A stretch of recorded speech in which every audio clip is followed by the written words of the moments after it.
আমি এই হাদিসটির প্রেমে পড়ে গেছি। আপনি যখন নীরবে ঘরে বসে কান্না করেন, আল্লাহ তখন ফেরেশতাগণদের উদ্দেশ্য করে বলেন, কোন জিনিস আমার এই বান্দার চোখে পানি আনলো?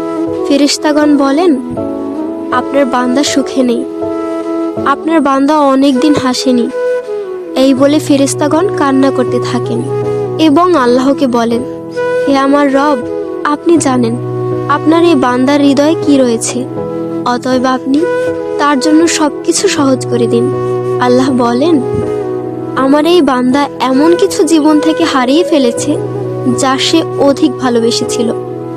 অতএব আল্লাহ বলেন, আমি শপথ করছি, আমার বান্দা তার জীবন থেকে যা হারিয়েছে এর চেয়ে উত্তম জিনিস তাকে এনে দেব, যা দেখে দুনিয়া ও আখিরাতের সবাই বিস্মিত হবে।